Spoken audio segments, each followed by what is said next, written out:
Stay right behind me. You stay behind me. You go into this trying to protect her. The only mission is the mission. Yes, ma'am. Joe. Understood.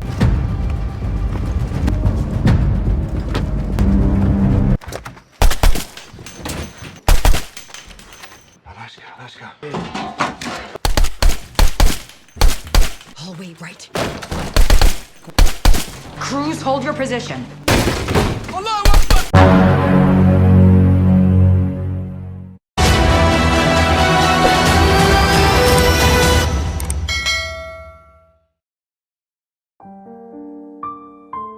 Di awal film, kita diperlihatkan kondisi Cruz kembali membaik setelah hampir menjadi korban si hidung belang yang tidak bertanggung jawab dengan mencampur obat tidur ke dalam minumannya. Cruz ingin dilakukan tes PMS untuk memastikan bahwa dia tidak terkena penyakit menular. Namun, Taker memastikan bahwa mereka datang tepat waktu untuk mencegah hal tersebut. My underwear's gone. We got there in the nick of time. I wouldn't bullshit you on this. Di sisi lain, terlihat Joe ditemani Kathleen datang ke rumah sakit untuk menjenguk anaknya. Rupanya dokter sudah melakukan operasi terhadap kakinya Kat. Namun dia tidak bisa memastikan berapa waktu yang diperlukan untuk pemulihannya. Yang jelas Kat mengalami keguguran karena usianya yang masih terlalu muda.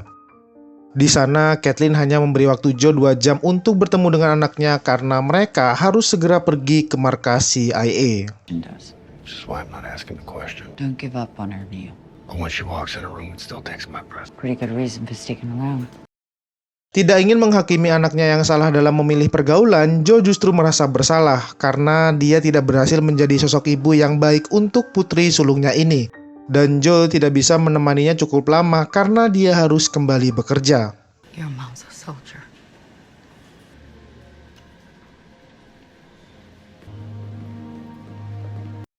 Ia pun kemudian pamit kepada putri bungsu dan suaminya sebelum kembali bekerja. I love you. I love you. Sementara itu guys, tim pasukan khusus sudah berada lebih dulu di San Antonio untuk menjalankan sebuah misi. Set up chow and cod. Hope you're talking about your food. Good.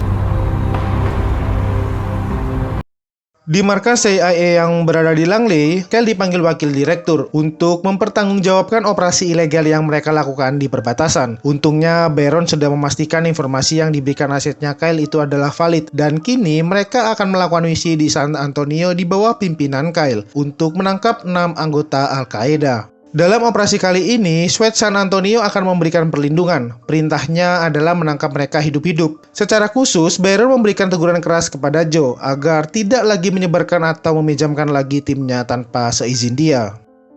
Singkatnya, Kyle, Joe, dan Kathleen tiba di markas tim pasukan khusus di San Antonio. Joe sempat meluapkan kekesalannya kepada Bobby karena seharusnya Cruz tidak dilibatkan dalam operasi ini karena dia aset penting untuk operasi yang lebih besar.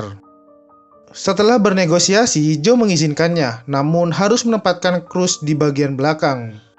Kyle dan Kathleen memberi arahan tegas agar memastikan tim ini tidak membunuh target mereka, meskipun kontak senjata bisa saja terjadi, dan ini adalah akibat dari kekacauan operasi mereka di perbatasan. Dalam tampilan CCTV yang mereka sembunyikan di rumah target, terlihat anggota organisasi kejahatan itu membawa bahan peledak tinggi yang berbahaya. Masalah terbesar bisa terjadi jika tim terlambat untuk melumpuhkan mereka. Kathleen pun kemudian memanggil 3 pimpinan keamanan wilayah di San Antonio karena operasi ini harus dilakukan secepat mungkin sebelum para pelaku melakukan serangan. Karena itu, tim SWAT tidak akan dilibatkan dalam operasi cepat ini. Tim sengaja menggunakan seragam ATF untuk menyamarkan identitas asli mereka sebagai tim pasukan khusus CIA. Let's go!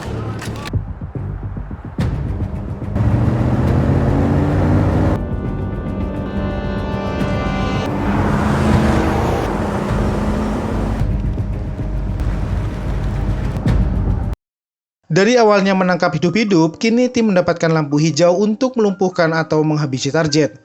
Dan saat mereka tiba di lokasi, tim menyusup ke dalam rumah dan diam-diam menghabisi target satu persatu. Stay right behind me. You stay behind me. You go into this trying to protect her. The only mission is the mission. Yes, ma'am. Joe. Understood.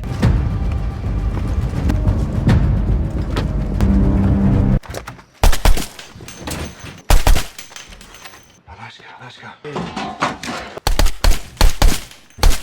Hallway right. Cruz, hold your position.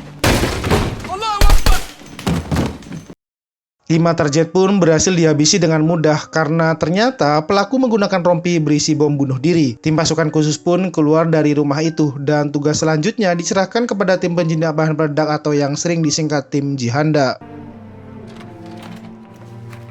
Let me get back to you.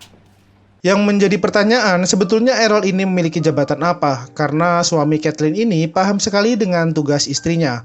Namun ia pun juga khawatir dengan naiknya harga minyak yang akan terjadi akibat serangan itu.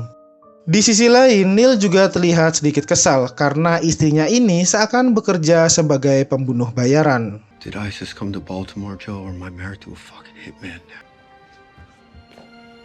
Dan film pun berakhir.